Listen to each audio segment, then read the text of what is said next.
Hi, everybody. Today is Friday, January 2nd, 2026, and our dear friends or brothers, Larry C. Johnson. I'm going to read your name the way it is. Larry Johnson and Colonel Wilkerson are here with us. Welcome back.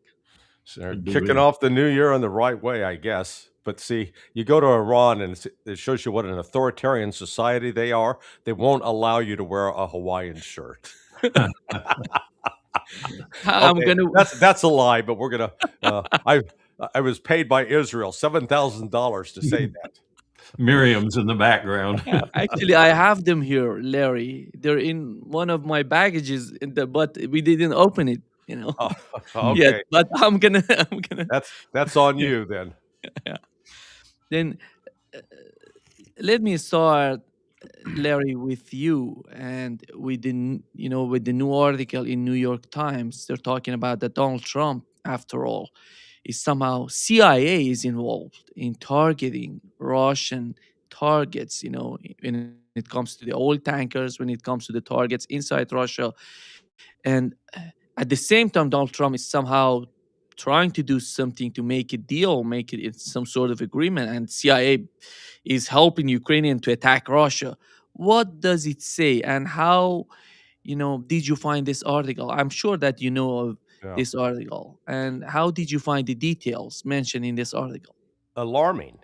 So it's one of three things. Either Trump is getting the mushroom treatment, and by that I mean he's being kept in the dark and deliberately fed a bunch of manure. Um, he's given orders and they're being ignored, or he's playing a duplicitous game where he knows exactly what's going on. He's given the CIA the green light to continue carrying out attacks, even though the military has withdrawn, U.S. military support has diminished, but that Trump has told the CIA, yeah, go ahead and kick the hell out of the Russians. Or a third possibility is um, he's it's deliberate, um, plausible deniability. So he has not issued orders to stop, but he hasn't.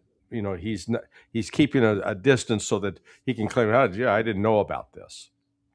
What is clear is that the CIA is conducting operations that are acts of war against Russia.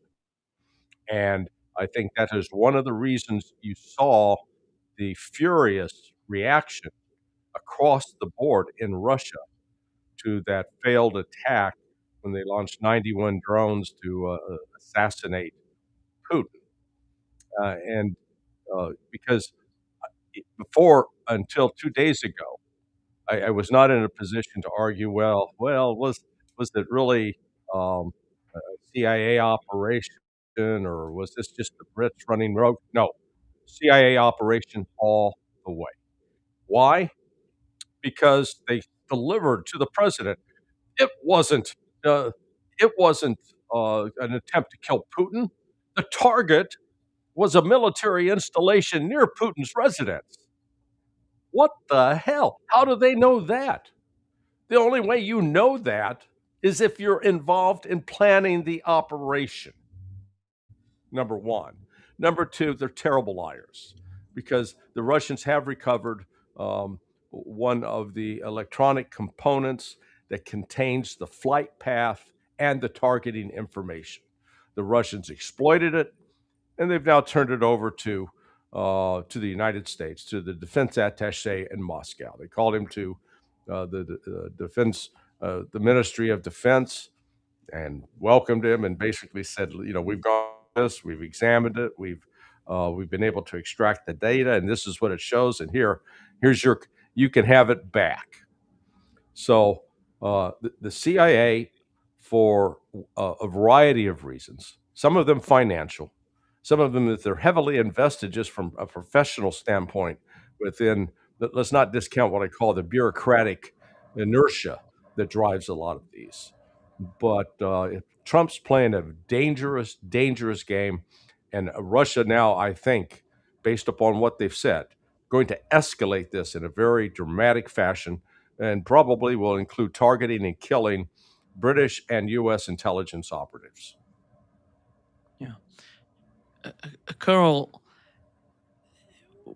in your opinion, CIA in the way that they're behaving somehow is doing it, as Larry was somehow mentioning, suggesting, without informing the president of the United States or maybe Tulsi Gabbard?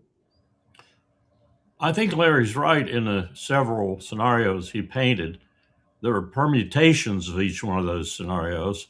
And I will remind you that in 2016, well, whatever year it was in his first term, right at the end, I guess, so it must have been about 2020, Trump ordered all U.S. forces out of Syria and they didn't go. Um, Clearly, there are people within the first administration, and I dare say plenty of them in the second administration, who have different agendas than the president does. That's one indicator. Another one is what we were talking about before we went on the air. I think Trump is losing it. I really do. I don't think he can concentrate for very long. I don't think he can listen to his staff and his cabinet for very long. I don't think he has a span of attention physically that goes far enough for him to grasp details. Now, lots of rats will play in that vacuum. And as Larry suggested, and as I've seen up close and personal with regard to the CIA, they are one of the biggest rats in terms of playing with the president's prerogatives. Presidential finding lingers on the National Security Council staff with only two or three people to oversee it. Those two or three people are predisposed to the action suggested by the presidential finding.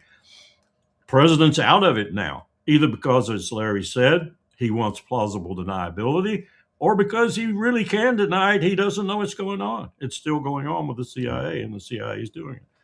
And what's been revealed, as Larry was talking about, in the 24 to 36 hours or so that have happened, that Russians have had a chance to look at it and so forth, indicates to me that you do have people in the CIA who are still conducting operations and probably not to the president's knowledge, because this flies in the face, again, as Larry suggested, of his diplomacy. And you can say that the diplomacy is being reinforced and he's been given a higher ground by what he's doing. That's nonsense. There's no way this kind of action, particularly with Putin, is going to get him any leverage or any pressure. What it's going to do is exactly what Larry suggested. Putin's going to strike back. And when he strikes back, it's going to be with a vengeance. So this is not a good development. It's not a good development in any way, not even to mention the aspect of assassinating leaders. This is a dangerous thing to start doing because of all the leaders in the world that are vulnerable to assassination, we register the one most vulnerable. So this is crazy to start this kind of routine. This is Bibi Netanyahu stuff. This is stupid. Larry, what do they want to achieve by, let's assume, assassinating Vladimir Putin? What is the outcome after all? Yeah, this is what is so crazy. But it's not unique to Putin and Russia in this current situation. Um, the U.S., I guess, the U.S. Foreign policy and defense establishment have operated under what I call the myth of the key man, which has been rampant since really since the end of World War II. And the notion is this: we take out this one guy, we kill this one person, we get rid of this one individual, and everything will be okay. Hmm. So, let's get rid of Diem in Vietnam. That'll set the situation right. Well, that didn't happen. We got rid of Manuel Noriega. We got rid of Muammar Gaddafi. We got, uh, uh, we got rid of Saddam Hussein. Boy, that was going to fix the situation. Um, hey, all we got to do is kill Bin Laden, and that's going to stop the terrorism. And so what it reflects is a very um, almost juvenile mentality with respect to uh, you know taking out a key leader. But then the other dimension of this with Russia is Vladimir Putin is criticized in Russia for being seen as weak, as too accommodating of the West, as too patient. So if we get rid of Putin, the next question that is should be asked is what's next? Who's next? And this is the thing that I know from I don't know it firsthand, but I do know it from secondhand testimony from close friends who were firsthand observers. And but I don't care whether we're talking about the 2003 invasion of Iraq, the 2001 deployment of troops to Afghanistan, the special military operation with Russia and Ukraine. The the United States, particularly the Central Intelligence Agency, they do not plan and think this through in detail. Rather, it's like, oh, it'll work out, it'll be okay. And so, without being able to answer the question, what comes next, you get rid of Putin. Most likely, what comes next is someone like Dmitry Medvedev. And all of a sudden, uh, he is a lawyer, but he doesn't think with the same restraint and, and calmness that Putin does. He's a much more passionate guy. And this could very, very well lead. I mean, if Putin was assassinated, there would be tactical nukes launched at the United States. It'd be that simple. And Nima, I've just said what Larry just said is quintessentially the case with Venezuela right now.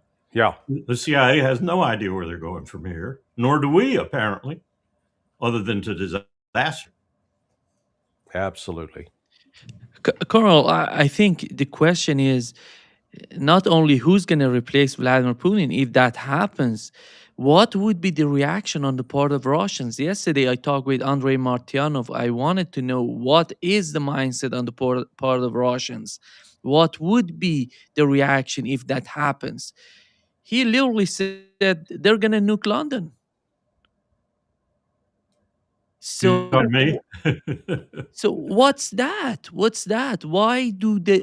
They're so desperate to escalate. That's why I think that's why they hate Vladimir Putin, because the Russian president is the only reason that this war is not escalating. It's just continuing the way it was before, and they want to remove him from power because they're desperate for escalation in Ukraine. If you're asking me, there's a body of, shall we say, wise men. I wouldn't call them that. Beneath this administration, in the shadows of this administration, neoconservatives, globalists, other people have different titles for them, who think exactly what you just said, that Putin is weak, that he is vulnerable, and that the whole system that he's atop of is equally vulnerable and weak, and that if you take him out, it will all topple. As Larry said, this is almost the model the United States uses to judge other countries by. One individual, whether it's a Gaddafi or a Hussein or whatever, that's the key to the whole thing. These people believe that with regard to Putin. They have not backed off their largely false appreciation of Russia's status. And Putin goes right along with that. Take him down and you take the empire down. You take Russia down. Yeah. That's bull, as Larry's pointed out. It's absolute bull. I remember the discussions that we had about Al Qaeda and bin Laden. And we had a couple of smart people in the room with us when we were having these discussions. And they said, essentially, be careful what you wish for. Because at that time, the second in Al Qaeda was a pretty competent Egyptian doctor who was pretty ruthless and smart, much more so than bin Laden in terms of the things Al Qaeda was trying to do. You're going to get him. And who do you know is beneath him to take over if you kill him? The same thing was said about the line of Panjshir, Masood. You take him out, and then you're going to have a difficult time with the Northern Alliance, which we subsequently did. Now, that was Al Qaeda that did that. But leadership is not necessarily the essence of your problem. Sometimes it is, look at Nasrallah, for example. I still maintain Israel would be better off, and Israel makes a practice of this. Israel is all about assassination again and again and again. Nasrallah would have been a better leader for Israel to deal with, indeed for Lebanon to deal with, throughout this problem we have right now, that it looks like it's going to wind up with Israel taking the whole state of Lebanon virtually, except maybe for our embassy, than the crew we've had since then. Maybe you've got the same thing going on with Hamas. You keep killing the leadership, you're going to get down to somebody who is as ruthless as you possibly can be and waves all manner of restrictions on their action. It's just a stupid philosophy to follow that if you kill the leader, you're going to have a better situation. History demonstrates more than often you have a worse situation. Yeah. Larry, who's stronger when it comes to the policies in Ukraine, Starmer or Donald Trump? Well, what do you mean stronger? Because when you see the attack on Russia, the attack on the Russian president, on Putin's residence, which we know in the mainstream media, they said, no, that wasn't an attack on Russian president. It was an attack of something else. They Yeah. tried to but from the Russian sources, they confirmed that was an attack on Russian president, Yeah. period. Yeah. Well, from the in terms of, if you measure in terms of the country's attitudes, not just Starmer and Trump, clearly the Brits are more obsessed with dealing with Russia or trying to contain Russia or trying to destroy Putin. It's just an obsession with the Brits, has been the case, good Lord, now for more than 80 years. How about four or Act- 500? yeah, yeah. Well, at least going back to the war in Crimea. Okay, Yeah. so 170 years. It is the problem the Brits have is limited capability. Um, they can be malevolent. They can, kill some people, but they're not. They don't have the power to actually tip the war in a direction that will give Ukraine an out. I've been telling people in recent. I got asked yesterday, and I said, look, this is just a simple math problem, Mm. and the math problem is this: Ukraine. I was told by the former prime minister, who I spoke with 5 weeks ago. And he says Ukraine's population now is down to 19 million. Russia is 150 million. Let's just assume that both sides are suffering the equal amount of casualties, which they're not. The Ukraine is suffering the disproportionate amount.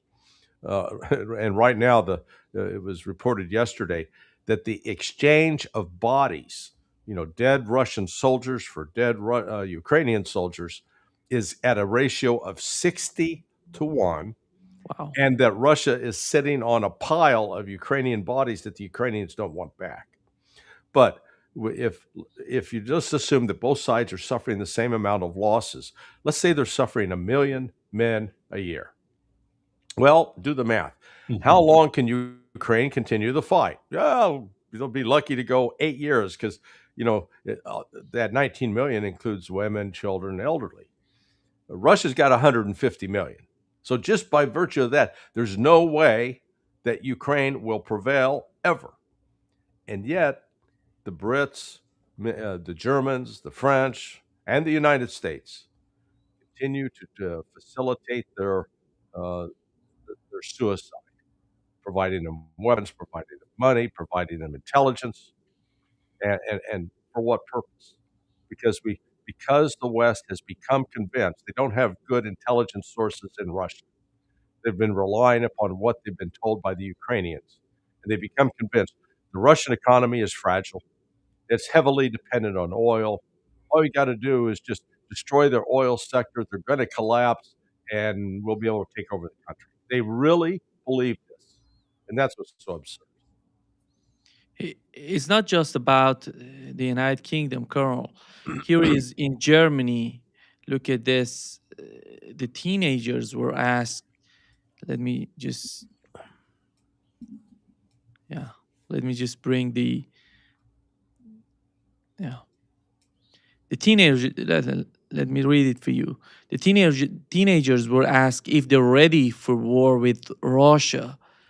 And when they do these sort of surveys in Germany, and you see what the way that the government is behaving, are they preparing their people to fight Russia? Do they really want to continue this conflict? And what is the benefit for Germany? You've mentioned the attitude of the United Kingdom, which we know it's imperial attitude. You can follow on that line, but what is in what is in it for Germany? The polls I'm seeing indicate that the majority of the German people are not for what policies Merz is pushing with regard to Ukraine or with regard to Russia. That's the polls I'm seeing. I don't know what the accurate figure is, but it's somewhere between 55 and 60% don't agree with it. There are different reasons listed for not agreeing with it, but all of the reasons can be interpreted to Germany does not want a war with Russia, at least the bulk of its people. I think you'd find the same thing in France. I think you'd find the same thing in that portion of the United Kingdom we call England. But it's not what their leaders feel because their leaders are tied to these policies. They're tied to these policies hook, line, and sinker. And it's the only thing they can push. And what they're trying to do is propagandize their people, if you want to use that term, I think it's accurate, in order to get enough of them on their side to carry out their policies. I don't think it's going to work. I think from what I'm seeing in the polls is you're going to see these, as I've said earlier, and will continue to say, these leaders gone in sometime in this new year, because the election system is going to work, as awkward as it is in all three countries really now. It's going to work and kick them out of office. Then the question becomes, what is the policy of the subsequent leader? And that's difficult to determine right now because there are different situations in each one of those major countries. And in fact, there are different situations in each of the other countries too, like Norway and Finland. And we've seen the Netherlands speak, I think, at least to a certain extent. But it's not a constant feeling amongst the people in Europe that, one, they want to give up their luxurious social programs. Two, they want to give it up to defense spending. And three, they want to use that defense spending to start a war. So these leaders are not representing their people. Larry, you've mentioned that the Russian response to what Ukrainians did, the attack on Russian president, would be harsh. But after all, don't you think that the Russian president, on one hand, is thinking of the way that Donald Trump is trying to solve the problem in Ukraine? How do you see the two? Because on one side, you have to respond to what has happened. On the other hand, you don't want to escalate that much to sabotage the ongoing negotiations between the West and Russians. Well, I would reject your statement that Trump is trying to resolve the situation between Russia and Ukraine. He is not. There are a lot of things he could have done already that would have signaled an actual resolve to get the conflict settled, such as reestablishing complete normal diplomatic relations with Russia, which includes sending a top level ambassador to Moscow, someone that is known to have the full confidence and trust of Donald Trump, as well as returning the property that the United States seized during the last days of Barack Obama's presidency from the Russian diplomatic missions in the United States, to reestablishing the flights between the United States and Russia, direct flights, as well as lifting sanctions. Just say no, we're not going to keep going this route. We're going to stop. He's doing none of that. The only thing they have done is some of the Office of Foreign Asset Control sanctions that were imposed on Russia Today. Those have been quietly lifted. And I discovered that when John Kiriaku's show Whistleblower came back online, and I was his first guest, I guess. And I said, "How are you doing this?" He says, "They've listed the restrictions, so he can do it now and get paid." Which under Biden they shut it down about a year and a half, 2 years ago. So there has been movement on that front. Uh, but beyond that, uh, Trump continues to entertain peace plans that are either crafted by Keith Kellogg, Captain Crunch or the cornflakes guy, um, or Zelensky or the Europeans. None of those, whether we're talking the 28-point peace plan, the 19-point peace plan, the 20-point peace plan, none of those are acceptable to Russia at all. They are dead on arrival proposals. And Russia's terms have been made very, very clear.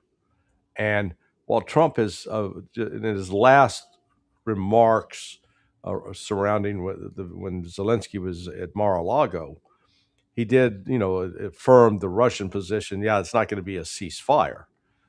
But beyond that, we've not seen any concrete steps or moves by anybody in the West to come to grips with the Russian demands.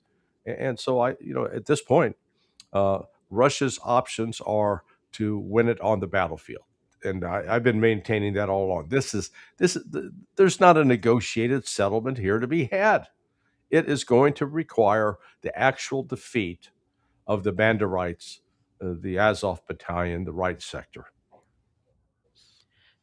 Colonel, here is what Zelensky said, his New Year message to maybe to Ukrainians.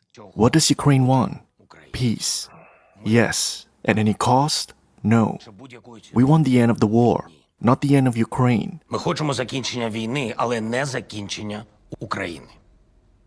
Are we tired? Extremely. Does that mean we are ready to surrender? Those who think so are deeply mistaken. Здатись сильно помиляється той, хто так думає. Colonel, don't you think that the continuation of the conflict is the end of Ukraine, not putting an end to the conflict? Yes, the end of Ukraine and perhaps the end of the peace in Europe. Back to what Larry said, I'm thinking about what he was saying when he was saying it, and I think the major impediment, and I may be wrong in terms of it being major, but I think it is an impediment to Trump being more forthcoming in the way that Larry suggested, is called Josh Hawley, Tom Cotton, Lindsey Graham, and some Democrats too, who won't give him maneuver room, and his own national security advisor / Secretary of State, who to this point has bitten his tongue and his upper lip and been a little bit conducive to Trump's policy, would turn on him too, aided by these people in the Senate. He wouldn't do it himself within the administration, but aided by the people in the Senate who would give him a lot of backup. So Trump doesn't have a lot of leeway to do the kinds of things that Larry suggested, although they're commonsensical and they're what he should do in order to put an end to this damn thing, like he said he was going to way long ago. He can't because of his lack of maneuver room in that respect. And there are problems right now in the MAGA movement.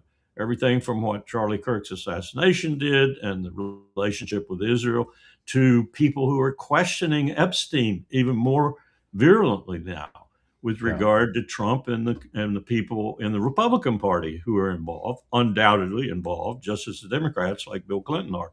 So he's got this problem, I think, psychologically, physically, whatever you want to call it. He's in a trick bag right now.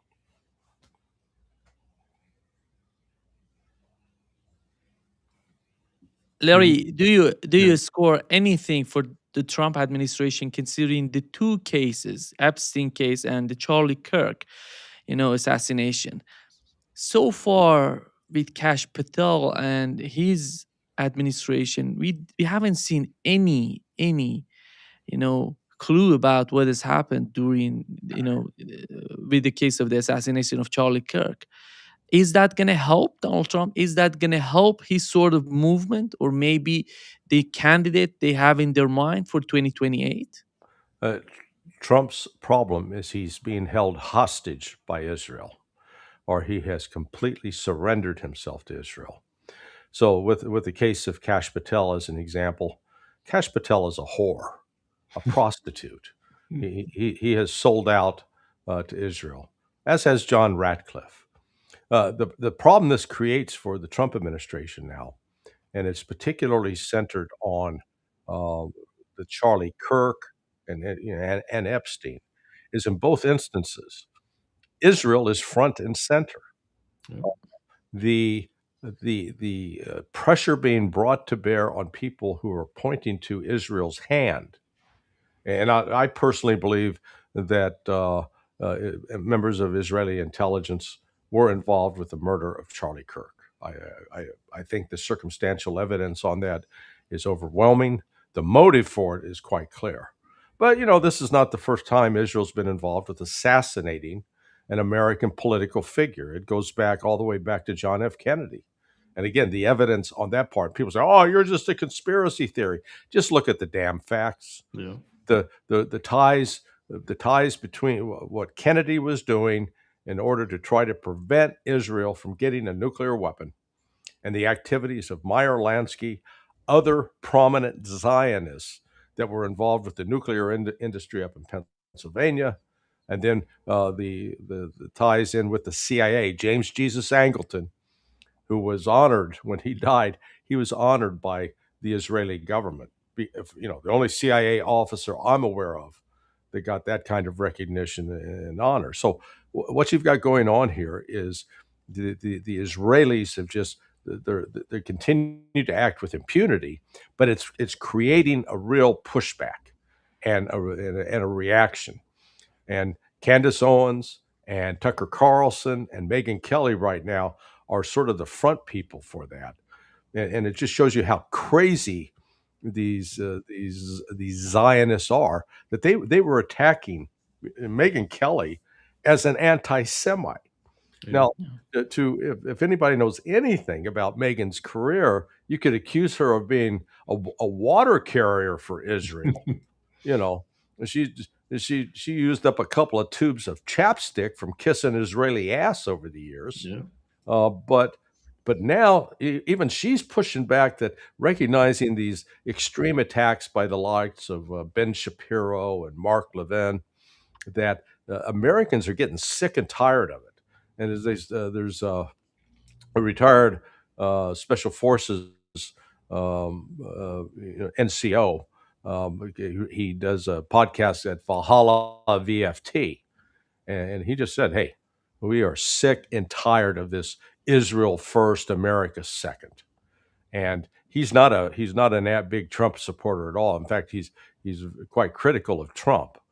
But there is that is developing, and Israel has created a problem for itself, because right now, and this gets us maybe a little off topic or shifts us to where you want to go, where they have now unleashed a new propaganda campaign designed to lay the foundation so that there will be public support for renewed attacks on Iran.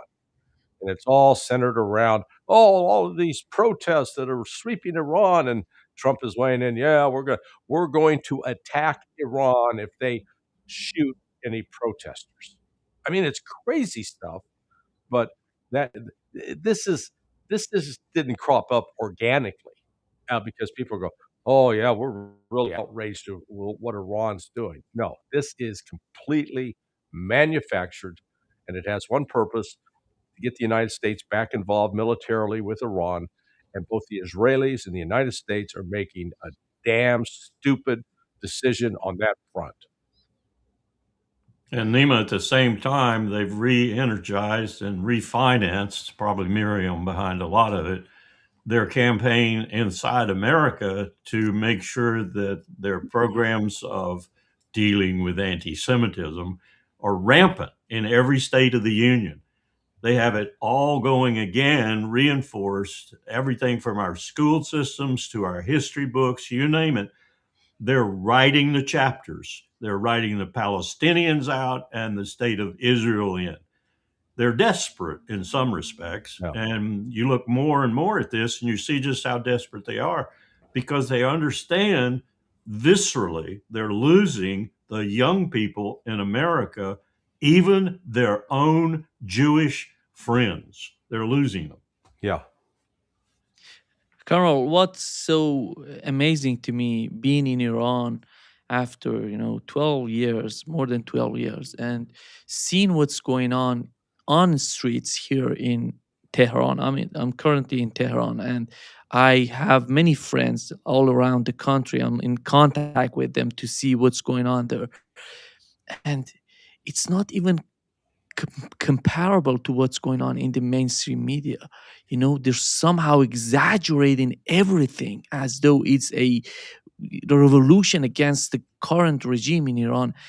you know the only reason, I was talking with Larry the other day, the only reason for that, this disconnection between the reality in Iran and what is reported in the mainstream media, somehow in the alternative media, would be the only reason for that could be they want to prepare to attack Iran.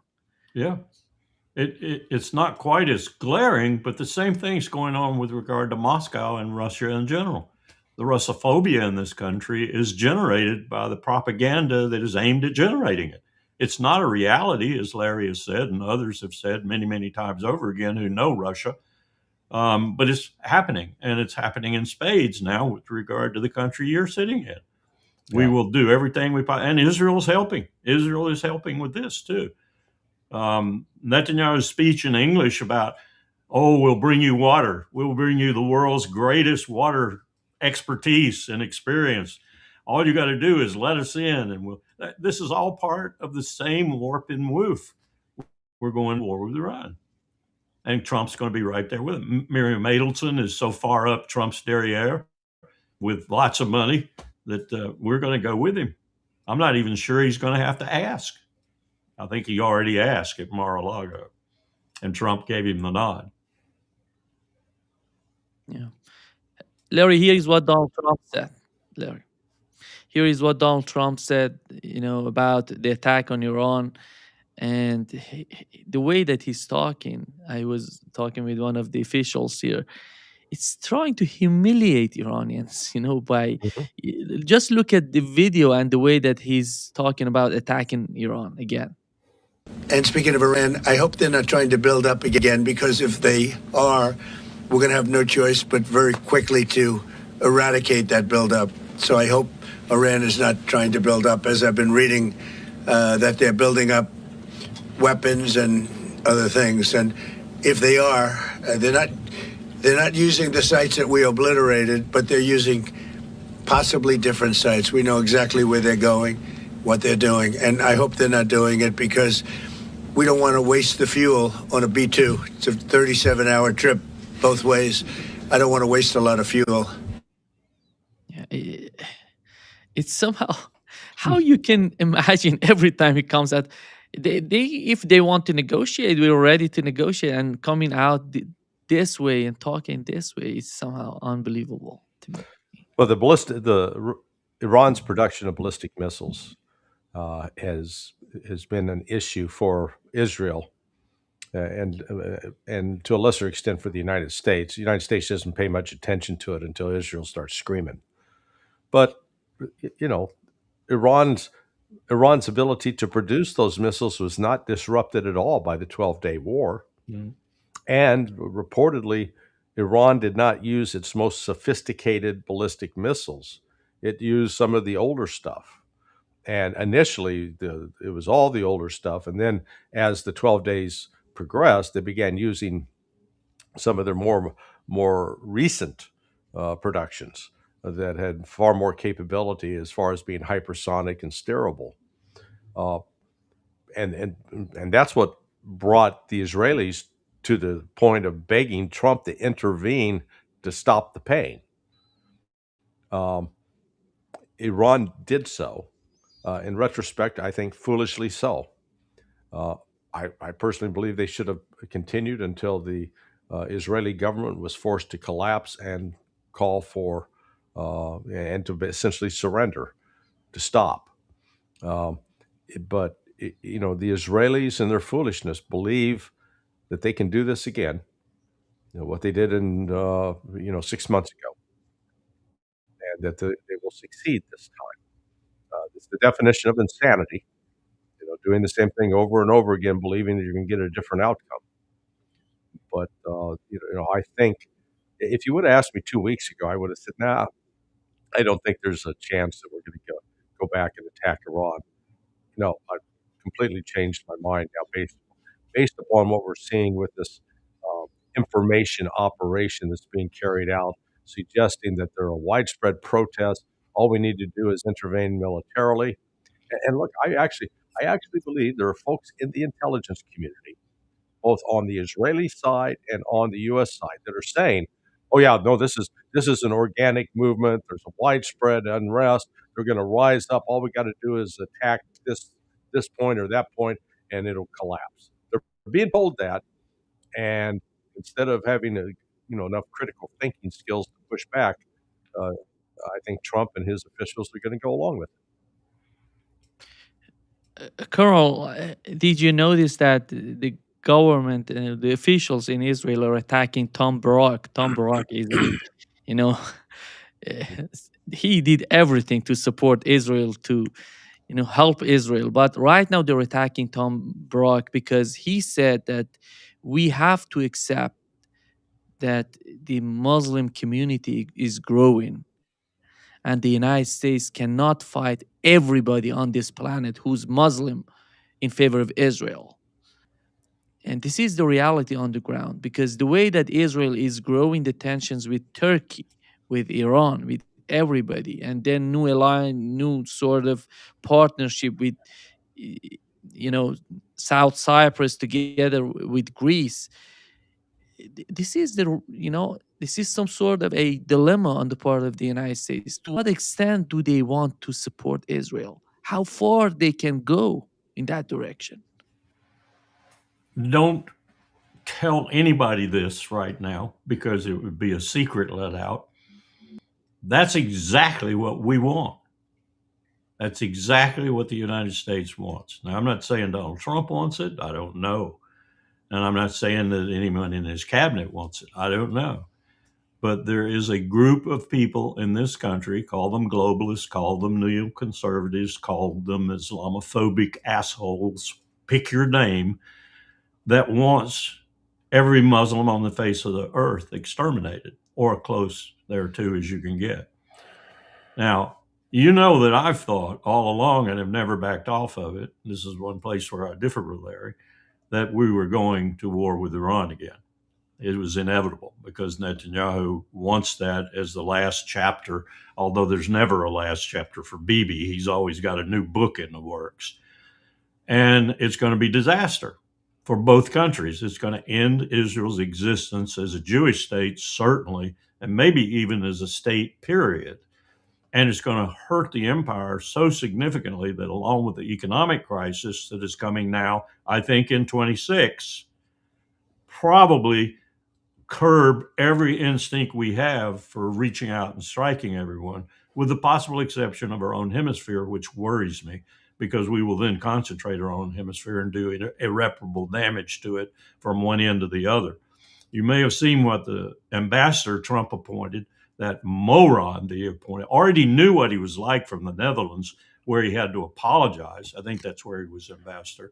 Now he's in Canada, making himself persona non grata, and I wouldn't be at all surprised if Canada doesn't send him back to Washington because of the statements he made. He's a moron. He's a Tea Party guy, come up through the Freedom Caucus, the rest of the garbage that goes along with that.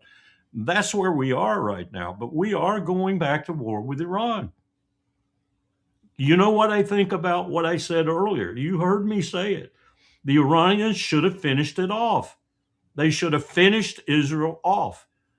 The president was not right in the way he dealt with this, and I think it was principally him. Now, he had to have a lot of help and a lot of persuasiveness in order to do this, but you're looking at a situation where Iran had, I think, the tiger by the tail, but the tiger was very, very injured, and they could have gone on and finished it.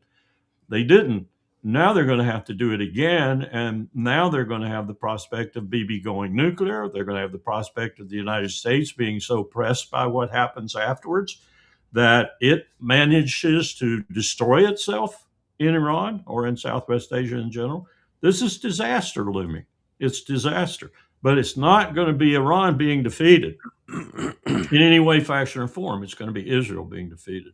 And us, if we come in big and we come in on their side, maybe inviting Russia and even China into the fray. And we are looking at so many prospects across the globe right now for a really wider, bigger war that immediately morphs into a world war.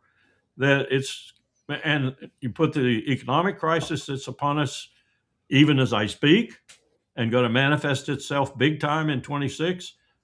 The empire is in deep, deep kimchi. Larry, in the last 48 hours, here Iran received more than 4 cargo planes from Russia. Mm-hmm. And the officials here in Iran, they're saying that it doesn't matter what Donald Trump says anymore. We are prepared for war. We know that anytime that this attack could happen, and we are prepared to respond. But this time around, we're not going to stop. We're going to go to the end of it. This is the mindset right now within, as I talk with some of these officials. And how do you see the situation in Israel? Is all about Netanyahu, or you see all the country together? Do they really want all of them? They want this war to happen? Well, Israel, like the United States, but on a far, uh, their situation is more severe, uh, has limits. We don't have unlimited resources. We don't have unlimited manpower. We don't have. We're both the United States and Israel, in terms of their financial balance sheets, are a nightmare. With deficit spending, the debt to GDP ratio in the United States is well over 125%. The debt in the United States continues to rack up, from um, climbing towards $38 trillion now, and so that translates into um, actually weakening military capability. Ultimately, the economics do affect it, but there is no strategy. That's the problem. Because what is it that we're trying to accomplish? um, I could call. We're not trying to follow the Coca-Cola advertising campaign. Remember when they had that ad? I'd like to teach the world to sing in perfect harmony, and people swaying back and forth. Yeah, that would be a great goal if the United States said, "Hey, what we're committed to is putting an end to wars and promoting economic growth and development." That would be a great objective, and then we should have a strategy in place to achieve that. But we have to look at what we're doing. And what we are doing is fomenting war, encouraging conflict, and doing so in ways that we actually can't control. We have very, very limited control over the process. And Israel, they can talk all they want. They've got limits to what they could do. As I mentioned, the last time we talked, despite Israel's claim to have the greatest military in the Middle East, the most formidable professional military force, that group of losers, albeit murderers, have failed to defeat an insurgent group. I describe Hamas as an insurgent group after 26 months, when the Israelis had every single military advantage any military force could have. They had them surrounded. They'd cut off all resupply routes. The force that they're fighting is only armed with light weapons, rifles, some RPGs. The force they're fighting, the Hamas fighters, don't have tanks, don't have artillery, don't have overhead intelligence, don't have fixed wing aircraft, don't have rotary wing aircraft, for God's sake, and are outnumbered by a factor of 10 to 1 at least. And yet Israel can't beat Hamas. They failed. Yeah, they're good at killing a bunch of innocent civilians, babies and toddlers and women and elderly. They can kill the hell out of them because they're not shooting back. They're not fighting. This is this disgrace that's gone on since October 7th by the Israelis shows that they are not only a bunch of cowards, but a bunch of incompetents. Nima, Bill Hartung from the Quincy Institute had an article in Tom Dispatch, which just got picked up by The Nation, I think, last night. I would recommend that to all your listeners. It essentially says what Larry just said, that we paint this one picture in the world of what we are, and then underneath that photo, we do everything the opposite, including being in Bill's situation. I think it's the other way around, but who cares what it is? Having Israel so prominently in our lexicon and our strategy and whatever exists of a policy, the world is turning against Israel in a massive sort of way. I'd say right now, 60% of the world would answer your question, "What do you think of Israel?" They make me sick to my stomach, with some kind of, epithet like that. That's not good, and it's not good for Trump, and not good for the Republican Party, and it's not good for the nation that we are being seen that way.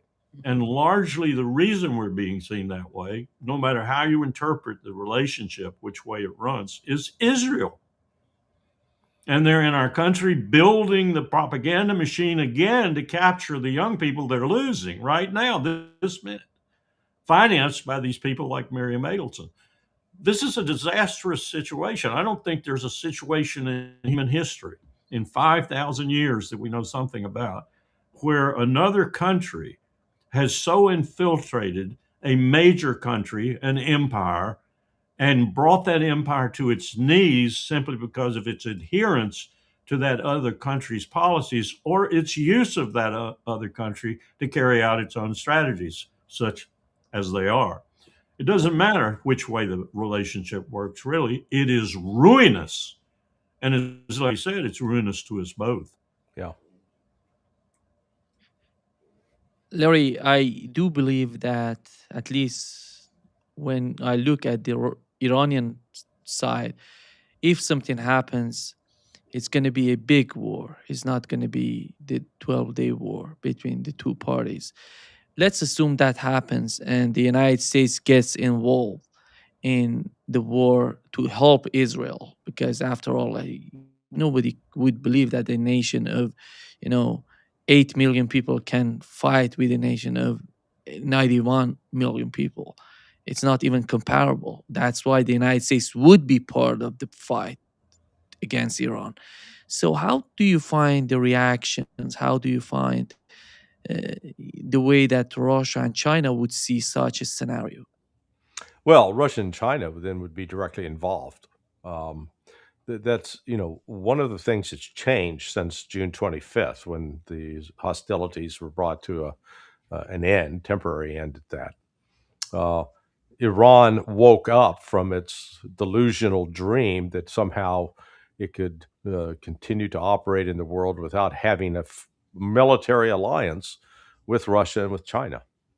And since then, Iran has recognized the error of its way, and it has been working and consulting closely with both Russia and China.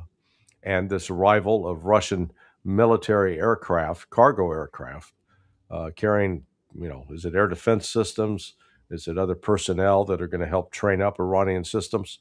The one thing we do know from the agreement, the treaty that was signed and ratified in January, February this year between Iran and Russia, is that there was going to be sharing of intelligence information.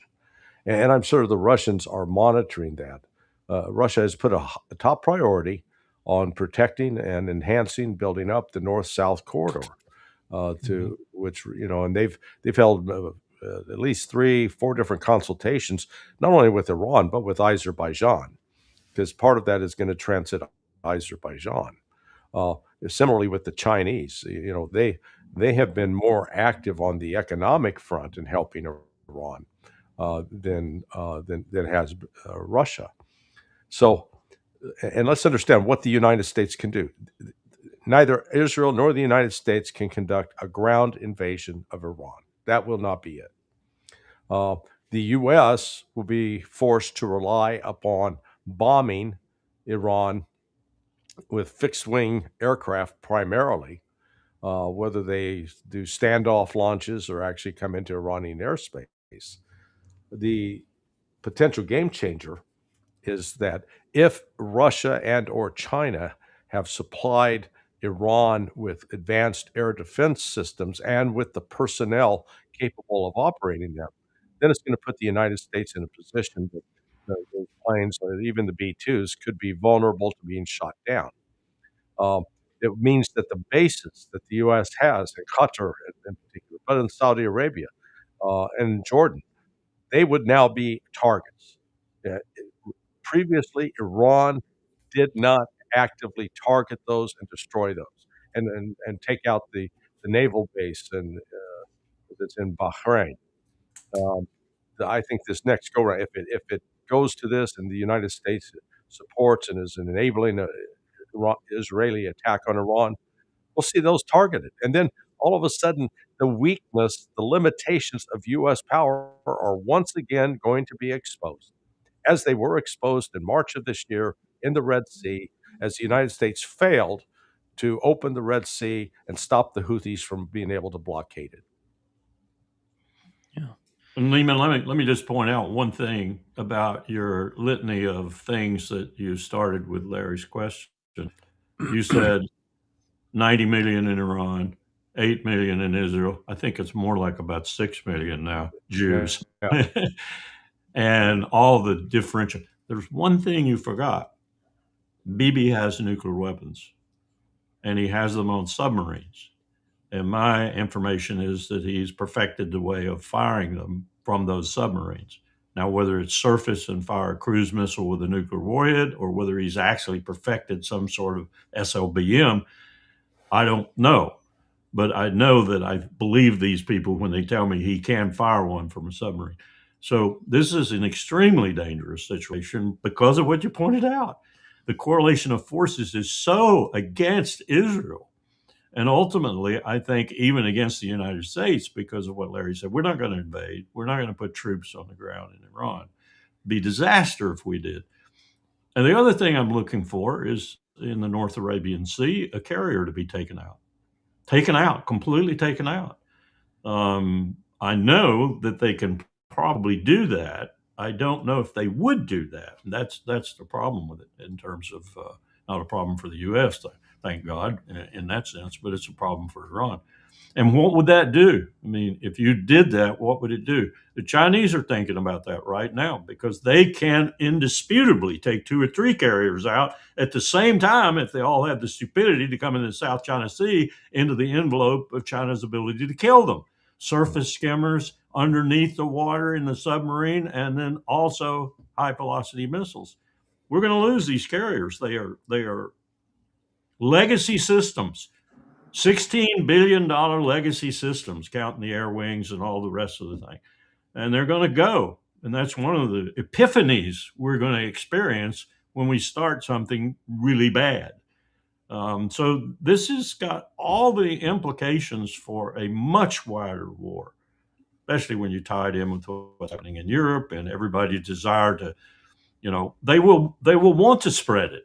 They will not want to stop it. They'll want to spread it. When I say they, I mean the people that are going to benefit from it.